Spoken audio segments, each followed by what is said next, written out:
성가대 문은 활짝 열려 있어서 우리 교우들 누구라도 함께 이 찬양의 자리에 서고 싶으신 분들은 환영한다고 하니까 꼭 함께 해주시기를 부탁을 드리겠습니다. 오늘 우리에게 주신 하나님의 말씀 함께 읽고 나누기 원합니다. 창세기 15장 1절부터 6절까지의 말씀입니다. 창세기 15장 1절부터 6절까지의 말씀, 저와 여러분들이 한 절씩 교독하시겠습니다. 이후에 여호와의 말씀이 환상 중에 아브라함에게 임하여 이르시되, 아브라함아 두려워하지 말라. 나는 내 방패요 너의 지극히 큰 상급이니라.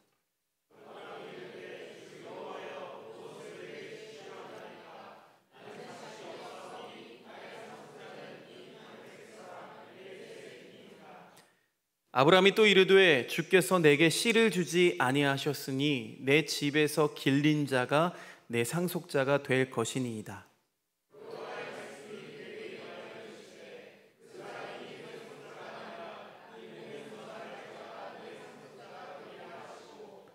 그를 이끌고 밖으로 나가 이르시되, 하늘을 우러러 뭇별을 셀 수 있나 보라. 또 그에게 이르시되, 내 자손이 이와 같으리라.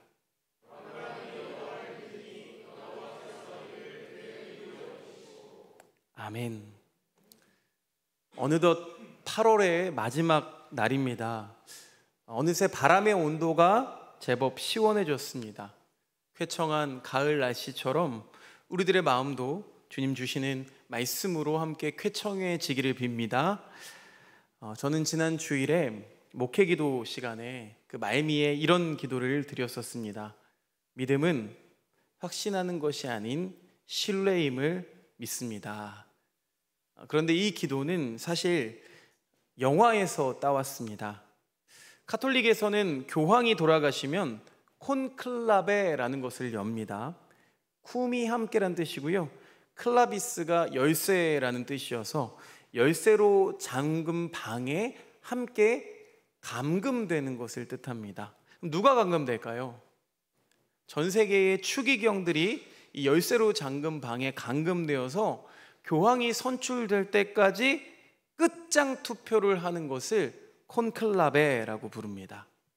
2024년에 동명의 영화가 개봉되었고, 그 영화 안에 추기경 단장이, 추기경 중에서도 가장 선임이죠, 그 단장이 투표 전에 이렇게 기도를 합니다.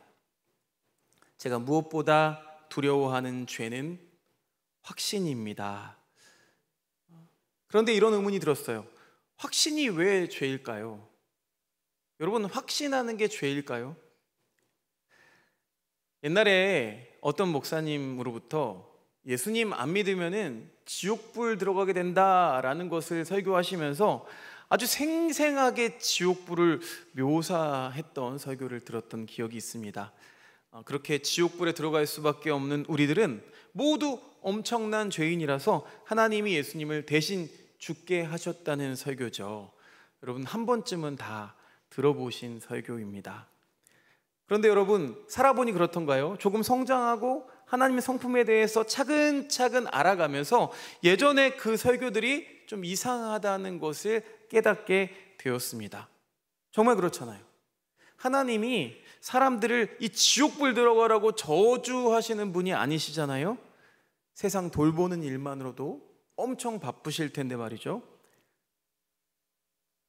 자, 이런 질문이 없었을까요? 당시에도 있었습니다. 그랬는데 목사님의 대답은 이거였습니다. 성경에 그렇게 쓰여 있으니까 믿어야 한다면서 믿지 않으면 불지옥에 갈 수밖에 없다라고 하셨습니다. 비단 이런 설교뿐만 아니라 뉴에이지 음악을 통해서, 서태지 음악을 통해서, 마이클 잭슨 음악을 통해서 사탄이 우리에게 틈탄다거나 또 갖가지 음모론을 내세워서 이 교회를 지켜야 한다라는 이야기들을 참 많이 듣던 때가 있었습니다. 이렇게 성경이라는 것을 문자 그대로 해석하고 내 집단 안에 있는 집단과 외 집단을 엄격히 구분하면서 이 변화하는 시대를 두려워하는 것, 또 그 두려움 때문에 이성이나 합리성 또 보편적인 가치는 다 배제해버리고 특정 교리들을 우상화하는 것, 이것을 근본주의 신앙이라고 부릅니다. 여러분, 지금은 어떨까요? 지금도 마찬가지로 이 근본주의 신앙이 널리 퍼져 있습니다. 자, 오늘 우리에게 주신 말씀 창세기 15장 1절부터 6절까지를 읽었는데 6절 말씀을 먼저 새번역 성경으로 다시 한번 읽어보겠습니다. 시작. 아브라함이 주님을 믿으니. 개역개정 표현과는 조금 다르죠. 아브라함이 믿으니 아브라함을 의로 여기셨다 했는데 여기에는 아브라함의 그런 믿음이라는 게 나옵니다. 그런 믿음, 뭐 전라도에는 거시기 뭐 그런 거 있잖아요. 그런 믿음이 도대체 뭘까요? 그런 믿음이 저는 궁금해졌습니다. 근데 신약 성경 로마서 4장 3절에도 이와 비슷한 말씀이 있어요. 같이 읽어볼까요? 시작. 아브라함이 하나님을 믿으니 하나님께서 그를 의롭다고 여기셨다. 여러분, 대체 아브라함이 하나님을 어떻게 믿었길래 하나님이 아브라함을 의롭다고 하신 걸까요? 오늘 말씀 15장 말씀이 있기 이전에 아브라함에게 무슨 일이 있었는지 한번 보니까 가나안을 지배하고 있던, 당시에 가나안을 지배하고 있던 4명의 왕이 연합해서 소돔과 고모라를 침략하는 일이 있었습니다. 문제는요, 이 소돔과 고모라 땅에 누가 살고 있었어요? 아브라함의 조카 롯이 살고 있었습니다. 그들의 모든 재산 그리고 조카 롯마저 끌려갔다는 소식을 전해 듣고는 아브라함이 지체 없이 사병 318명을 데리고 그 뒤를 쫓아갑니다. 그래서 빼앗겼던 재물뿐만 아니라 롯을 구출해가지고 늠름하게 돌아오는데, 이 돌아오던 때에 하나님께서 환상 가운데 찾아오셔서 주신 말씀이 바로 오늘 읽은 말씀입니다. 1절 말씀, 하반절 말씀 다시 한번 읽어볼까요? 창세기 15장 1절 하반절 시작. 아브라함아 두려워하지 말아라. 나는 너의 방패다. 내가 받을 보상이 매우 크다. 개선장구처럼 돌아왔는데 두려워하지 말래요. 그 아브라함의 내면에 두려움이 있다는 거죠. 자, 물론 부족 국가들이지만 그래도 왕들이잖아요. 근데 아브라함은 일개 개인일 뿐입니다. 이번에는 어찌저찌 해서 승리했지만 다시 이 왕들이 쫓아올지도 모를 일이죠. 그러니까 어느새 이 아브라함의 마음에는 온통 두려움과 불안이 자리 잡았습니다. 자, 그런 아브라함에게 하나님께서 두려움에 사로잡혀 있는 그때에 찾아오시죠. 그러면서 내가 너의 방패가 되어줄 테니 염려하지 말아라, 두려워하지 말아라, 위로를 전해주십니다. 그런데 아브라함은요, 그 다음 절을 보면은요, 하나님을 잘 믿지 않습니다. 15장 2절 말씀 같이 읽어보겠습니다. 시작. 주 나의 하나님, 주님께서는 저에게 무엇을 주시렵니까? 그런데 아브라함이 이런 말을 하는 이유가 있습니다. 창세기 12장 이전에 하나님께서 아브라함에게 주신 약속 때문이죠.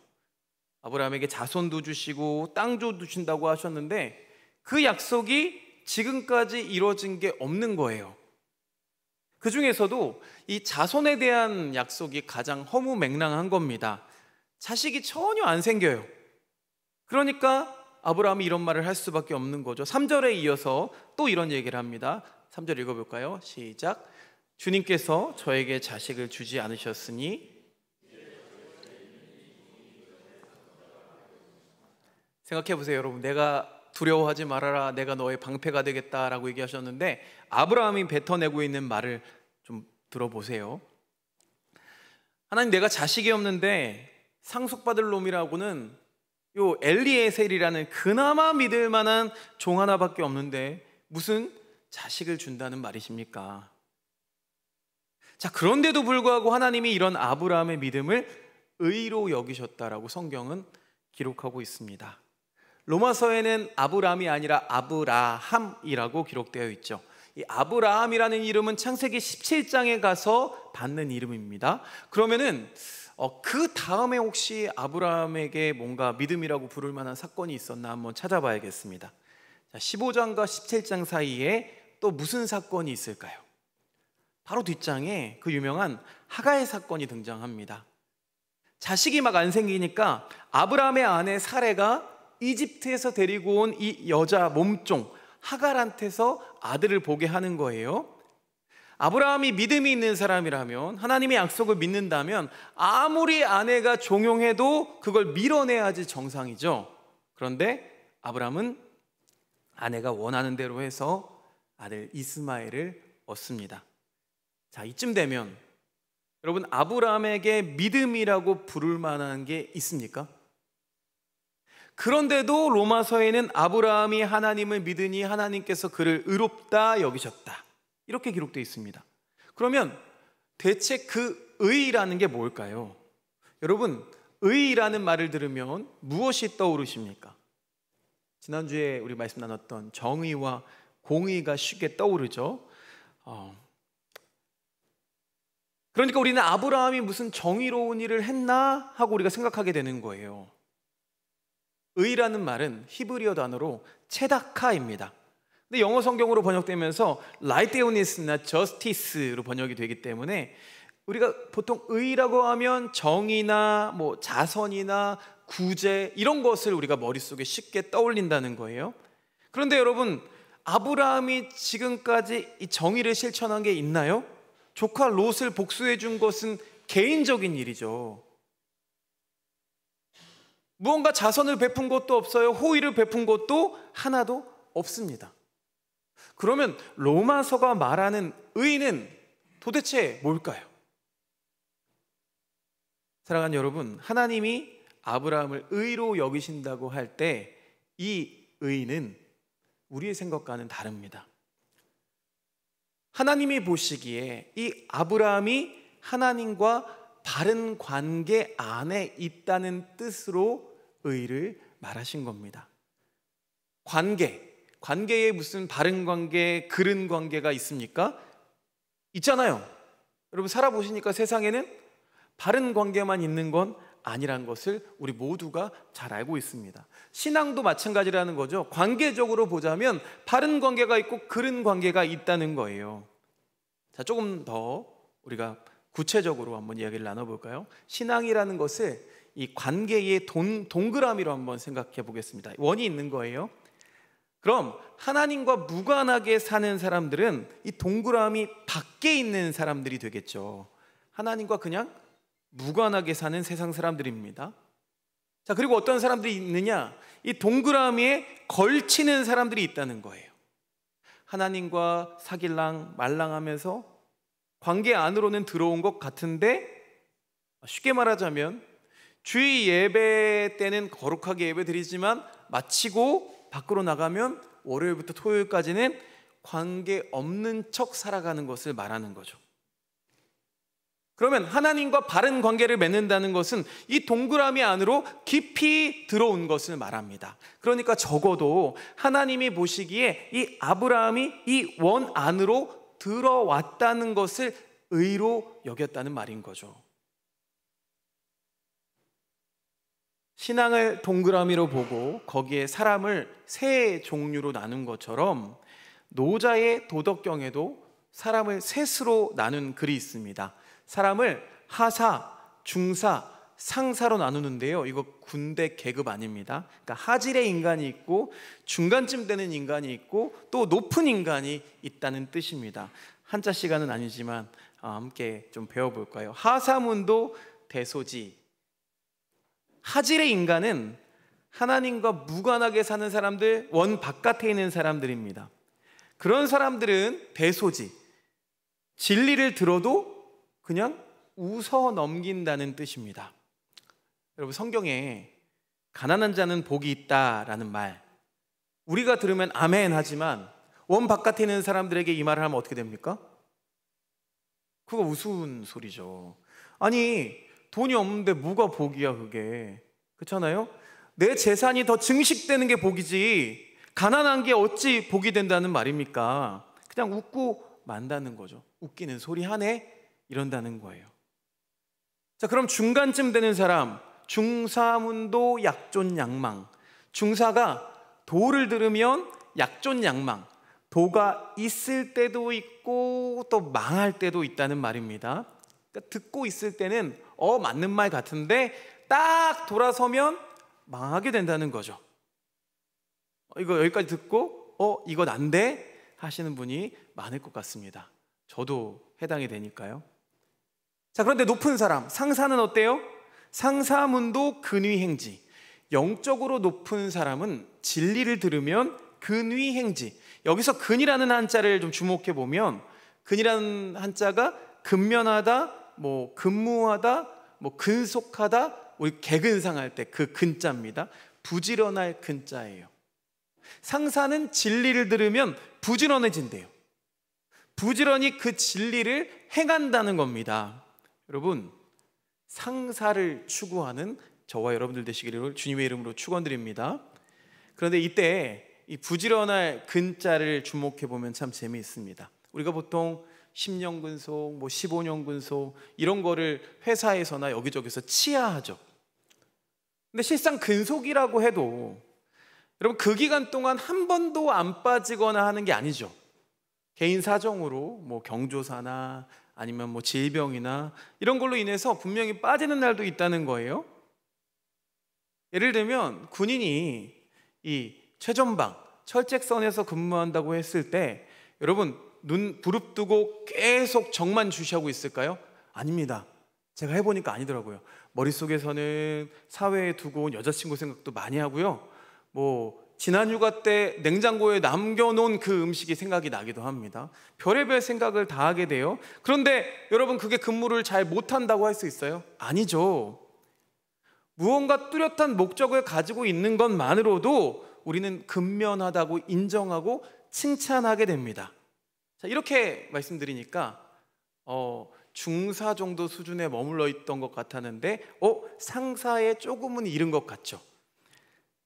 부지런할 근자라는 이 한자는요, 힘 역자에다가 진흙 근자가 들어 있습니다. 넘겨주시면. 근데 이 근자가 중국의 여신 여화가 진흙으로 사람을 이렇게 힘껏 빚는 모양에서 따온 글자가 이 근이 됐다고 해요. 그런데 똑같은 소리 근인데 우리가 근하신년, 근조, 근신하다 할 때에 근자는 삼갈 근자를 씁니다. 소리는 똑같은데 또 진흙이라는 글자도 안에 들어있는데 앞에 힘역자 대신에 말씀 언자가 붙죠. 무슨 뜻이냐면 진흙으로 도자기를 빚을 때는 말이나 행동을 조심해야 한다는 거예요. 왜냐하면 집중하지 않으면 도자기가 쉽게 망가지기 때문입니다. 자, 그리고 이 근자 옆에 사람 인자를 또 붙이면 어떤 글자가 될까요? 근소한 차이로 이겼다, 근근히 생활을 이어간다라고 하는 겨우 근자가 됩니다. 사람이 진흙으로 도자기를 만들어서 팔아봤자 큰 돈은 못 벌고 겨우겨우 근근히 산다라는 의미입니다. 자, 이 세 가지 글자를 역시 우리 신앙에 한번 대입해 보면 참 재미있습니다. 여러분, 신앙생활이라는 게 연애랑 참 비슷하죠. 연애를 시작할 때 사람은 어떻게 되나요? 엄청 근면성실합니다. 다들 그러셨죠. 막 매일같이 서로에게 연락하고 전화하고 출근 도장을 찍습니다. 상대방이 가고 싶어 하는 곳, 먹고 싶은 거 막 다 해주고 싶어요. 자, 그러다가 이제 원 안으로 들어오는 사건이 일어납니다. 뭐죠? 결혼입니다.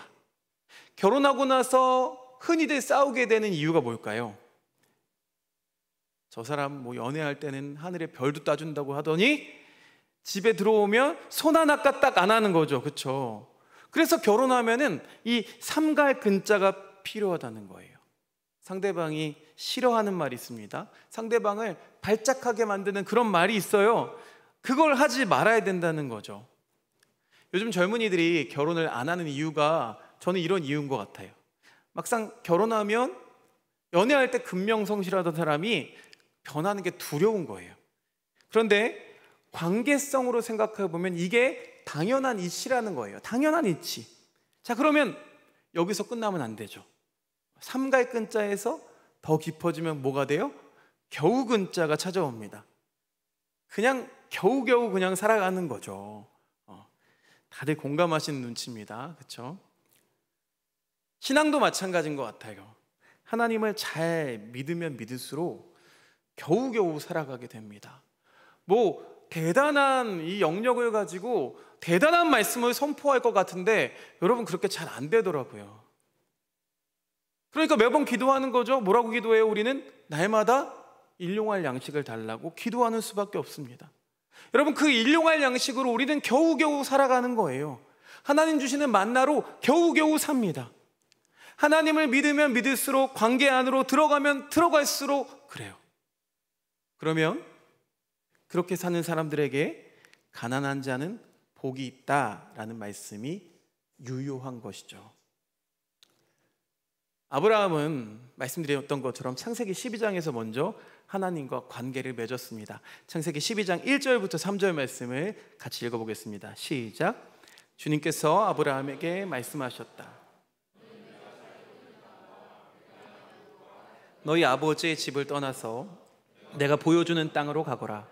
내가 너로 큰 민족이 되게 하고 너에게 복을 주어서 내가 크게 이름을 떨치게 하겠다.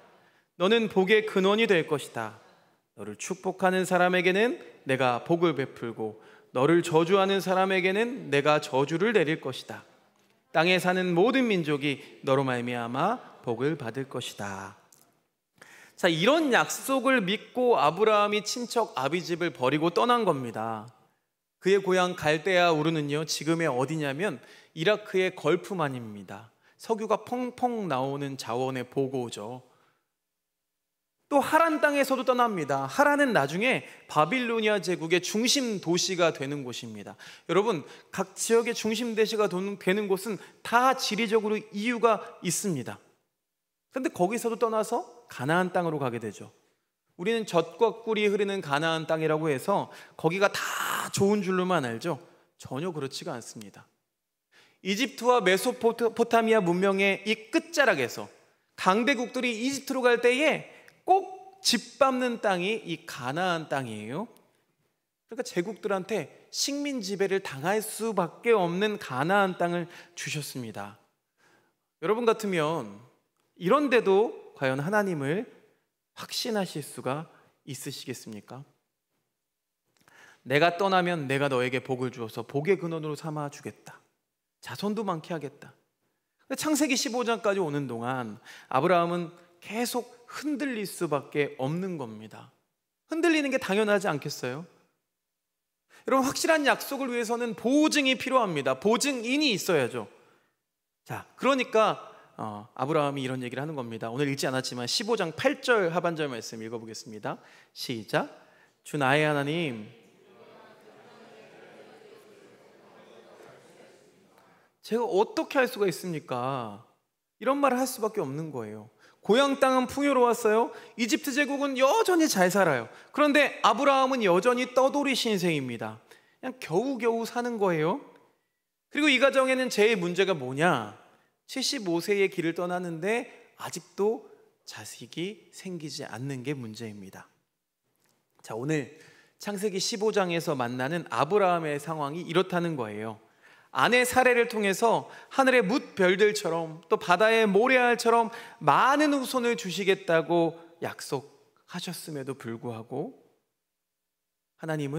아브라함은 하나님의 약속을 믿지 못하고 스스로 자신의 상속자를 결정짓고 확정짓고 있는 겁니다. 하나님 말씀은 상관없이 자기 좋은 대로 종 엘리에셀을 자녀로 삼겠다고 하는 거예요. 자, 엘리에셀의 이름의 뜻이 뭐냐면요, 나를 도우시는 나의 하나님이라는 뜻입니다. 그런데 이름은 이런데 속으로는 하나님의 도우심을 기다리다가 지칠 대로 지쳐서 이젠 내 멋대로 살겠다고 불퉁거리는 거죠. 겉으로는 하나님은 나의 도움이십니다 라고 이야기하지만 안에서는 스스로를 드러내고 있는 겁니다. 그런데도 주님은 말씀하시죠. 그거 아니야. 내 몸에서 태어날 너의 아이가 상속자가 될 거야. 서두에 영화 콘클라베에서 추기경 단장이 제가 무엇보다 두려워하는 죄는 확신입니다, 이렇게 기도했다고 말씀드렸습니다. 여러분, 확신이라는 건 뭘까요? 여러분은 지구가 둥글다고 확신하십니까? 확신하시죠? 왜냐하면 1969년 7월에 드디어 인류가 달에 착륙합니다. 그래서 달에서 지구 사진을 딱 찍어보니까 지구가 둥근 모양인 거예요. 그래서 이제는 반박할 수가 없습니다. 그냥 과학적인 명제가 되었습니다. 우리는 그렇게 지구가 둥글다고 확신해요. 확신은 무엇인가요? 확신은 이렇게 지식에 대한 신념이기 때문입니다. 지식이라는 게 뭡니까? 배웠더니 알겠는 게 지식이에요. 이렇게 확신이란 내가 배우고 아는 지식에 대한 신념입니다. 모든 사람은 자기가 아는 바를, 그것이 옳다고 하는 믿음 체계에 의지해서 살아갑니다. 그게 확신이라는 거예요. 믿지 않는 사람도 확신은 다 있어요. 그러니까 우리는 하나님이 계시다고 확신하십니까? 라고 물으면 안 되죠. 하나님이 계시다고 신뢰하십니까? 라고 묻는 게 맞는 말입니다. 그러면 신뢰라는 말은 무슨 뜻일까요? 아주 간단히 예를 들어보자면 우리 자녀들이 부모에게 보이는 신뢰입니다. 조금 큰 자녀들 말고요. 어린 자녀들, 특히 어린 시절에 우리 조경현 집사님이 많이 경험해 보셨을 텐데 아들이 셋이잖아요. 아들 셋들은 자꾸 어디서 뛰어내려요. 그렇죠? 그러면서 아빠 받아줘 하면서 뛰어내립니다. 그런데 이게 여러분 아이가 확신해서 뛰어내리는 걸까요? 배운 지식이 아닙니다. 그냥 과학적 사실도 아니에요. 그런데도 아이는 아빠를 신뢰합니다. 그렇다면 여러분 신뢰라는 건 뭐예요? 내가 갖는 게 아닌 겁니다. 신뢰는 상대방에게 주도권을 넘기는 겁니다. 확신은 내가 갖는 것이고요. 신뢰는 주도권을 상대방에게 넘기는 것입니다. 그러니까 아브라함이 하나님께 의로 여김받은 이유란 아브라함의 확신은 흔들리고 도무지 확신할 수가 없어요. 아니 75세의 인생을 새로 시작한다는 게 여러분 말이 됩니까? 여태껏 내가 옳다고 믿어왔던 삶의 방식도 있었는데 그걸 다 버리라고 말씀하시는 거예요? 그동안 하나님과는 무관하게 살다가 하나님과 사귀는 삶 안으로, 그 관계 안으로 깊이 들어가 보는 겁니다. 그럼에도 불구하고 하나님이 주신 약속에 대한 확신이 어렵습니다. 그러니까 확신하기 위해서는 뭔가 보이는 게 있어야죠. 사례를 좀 임신이라도 시켜주셔야죠. 그러니까 끊임없이 흔들릴 수밖에 없습니다. 우리 믿음이라는 게 그래요. 우리 신앙생활이라는 게 그렇습니다. 근데 원래 교제하고 사귄다는 게 그렇지 않겠습니까? 사귀는 과정에서 우리는 늘 흔들립니다. 상대방의 어떤 모습을 보고 저 사람이 정말 날 좋아하나? 마음이 변한 거 아니야? 날 사랑한다면 좀 이렇게 해줘야 되는 거 아니야? 저렇게 해줘야 되는 거 아니야? 그런데 여러분 사랑이 신뢰라면 신뢰의 영역에서는 그런 게 아니죠. 신뢰는 사랑이라는 이름으로 상대방을 통제하지 않습니다. 이용하지 않습니다. 주도권을 상대방에게 넘깁니다. 여러분 근근히 살아간다, 겨우겨우 살아간다라고 하지만 오래된 부부의 모습이 그렇잖아요. 내가 뭔가 하려고 하지 않잖아요. 저 사람 내가 바꾸려고 해도 안 바뀌어. 그냥 저 사람에게 맡기게 되는 거잖아요. 여러분 그게 신뢰인 줄로 믿습니다. 하나님을 신뢰한다는 건 그래서 주도권을 하나님께 넘기는 겁니다. 아브라함은 그렇게 하나님께 주도권을 맡기고 떠났습니다. 그런데 그렇게 떠났는데 기근이 찾아오죠. 그럼 저리로 가면 또 먹을 게 있나 해서 옮겼더니 이렇게 이집트로 내려갔더니 거기서 또 고난을 겪습니다. 사랑하는 아내가 강간을 당해요. 하나님이 큰 민족을 주시겠다고 했는데 그런 일은 일어나지도 않습니다. 그러니까 창세기 16장 하가의 사건이 왜 일어났을까요? 이제 아브라함뿐만 아니라 사레가 너무 불안한 거예요. 자신은 이미 월경이 끊겼거든요. 족장의 아내로서 이 많은 식솔들을 리드해야 하는데 이제 그 자리마저 위태로워진 겁니다. 그래서 확신을 스스로 만들고 싶은 거죠. 그래서 주도권을 자기가 쥐기 시작합니다. 그러면서 남편에게 이 여종 하가를 통해서 애를 낳으라고 종용하는 거예요. 86세에 이스마엘을 낳습니다. 그런데 아브라함에게 하나님께서 99세, 그의 나이 99세 때 다시 찾아오십니다. 이름을 바꿔주십니다. 내가 내 몸에서 내 아내 사라에게서 자녀를 낳겠다고 말씀하십니다.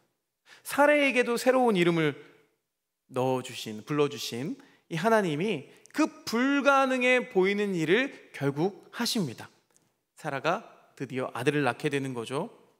그런데 생각해 보면 여러분, 하나님은 창세기 12장부터 17장에 이르기까지 줄곧 약속에 충실하셨습니다.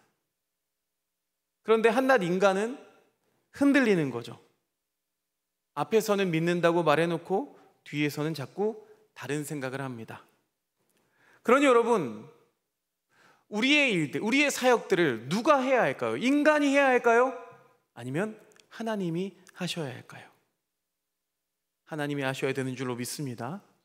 그런데 우리는 그게 잘 되지가 않아요. 주님보다 앞서지 않고 이게 잘 안 됩니다. 그래서 우리는 확신이 흔들릴 때마다 상황을 자기가 조종하고 통제하려고 듭니다. 자기 자리를 지키기 위해서 주도권을 움켜쥐려고 합니다. 이 사례의 모습이 결국 우리 모두의 모습인 거죠. 사랑하는 여러분, 하나님은 여전히 신실하십니다 라는 말 많이 들어보셨을 겁니다. 이 말은 하나님은 당신의 약속을 지키신다는 말입니다. 창세기 15장 1절 말씀, 오늘 아브라함에게 주신 그 약속을 다시 한번 읽어봅니다. 창세기 15장 1절 말씀 시작. 이런 일들이 일어난 뒤에 주님께서 환상 가운데 아브라함에게 말씀하셨다. 내가 받을 보상이 매우 크다. 아멘이십니까? 우리는 때때로 사람이 가지고 있는 경륜과 지식 앞에서 감탄하곤 합니다. 그런데 여러분, 진리라는 것을 경험하게 되면 감탄 정도가 아닙니다. 진리는요, 숨막히는 경험입니다. 여러분, 진리에 숨막혀 보신 적이 있으십니까? 이 진리를 경험하게 되면 우리는 고민할 수밖에 없어요. 나는 정말 떠날 수 있을까? 나는 내 인생의 주도권을 하나님께 넘겨줄 수 있을까? 어린아이가 부모를 신뢰하는 것처럼 하나님을 그렇게 믿을 수 있을까? 진리는 그렇게 숨막히는 경험이라고요. 그래서 옛 존재가 한번 깨지는 경험입니다. 깨져봐야 깨끗해진다. 다석 유용모 선생님이 깨끗한 영이신 성령님을 정의한 말입니다. 사례는 자기보다 크신 하나님이 언제 어떤 계획을 가지고 계신지를 신뢰하지 못하고 자기 상황을 통제하기 위해 자기가 갖고 있는 지식을 의존했습니다. 그러니까 무한하신 하나님을 유한하게 축소시켜 버린 거예요. 여러분, 바로 이게 우상숭배입니다. 하나님의 본성은 신비하신 분이십니다. 신비라는 말이 무슨 말인가요? 손에 잘 잡히지 않는다는 뜻이죠. 알 것 같다가도 모른다는 거죠. 우리나라의 석학 함석헌 선생님이 하나님이라는 시를 쓰셨는데 그 첫 구절이 뭐로 시작한지 아세요? 몰랐네로 시작합니다. 이 선생님은 성경을 아주 많이 읽으셨습니다. 일본어로도 읽으시고 영어로도 읽고 헬라어, 히브리어로도 성경을 그렇게 다 보신 분이신데 하나님에 대해서 쓰신 그 시의 첫 마디가 뭐라고요? 몰랐네입니다. 그런데 여러분, 그렇지 않나요? 사랑이라는 게 그렇습니다. 사랑은 교통사고처럼 찾아온다면서요. 그래서 이렇게 살다 보면 느껴지잖아요. 몰랐네. 내가 언제부터 쟤를 저렇게 좋아하게 됐지? 또 이단 구원파들이 보통 우리들에게 이렇게 접근합니다. 언제 구원받으셨나요? 조경인 집사님, 언제 구원받으셨습니까? 그렇죠? 구원받은 날도 몰라서 되겠습니까? 그런데요, 모르는 게 맞아요. 신비를 어떻게 가둘 수가 있겠냐는 말입니다. 그런 구원파들한테 이런 말씀을 해주면 됩니다. 욥기 12장 2절 말씀, 욥이 새 친구들에게 이렇게 말합니다. 읽어볼까요? 시작. 지혜로운 사람이라고는 너희밖에 없는 것 같구나. 친구들의 여러 말을 다 듣고는 욥이 말하는 거예요. 지혜로운 사람이라고는 너희밖에 없는 것 같구나. 이 말을 쉽게 번역하면 뭐예요? 더럽게 아는 척하네, 이 말인 거예요. 그러니까 이 말씀 하시면 돼요. 그 구원파가 다가와서 그렇게 물어보면 이렇게 말씀하시면 됩니다. 그러니까 너희들이 하나님을 다 알아? 뭘 그렇게 확신해? 욥의 친구들은 분명히 이 확신이라는 죄가 있는 거예요. 그 죄, 확신의 죄.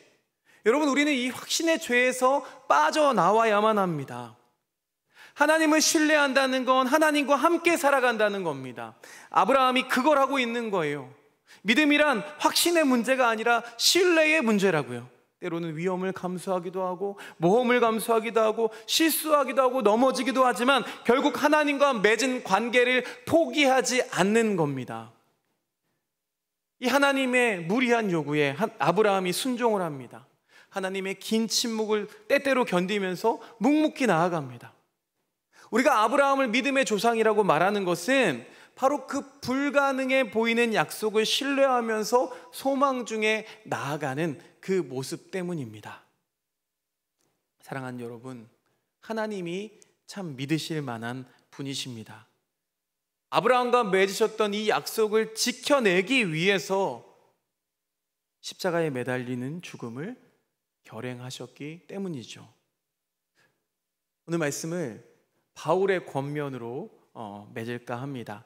빌립보서 4장 1절 말씀 읽겠습니다. 시작.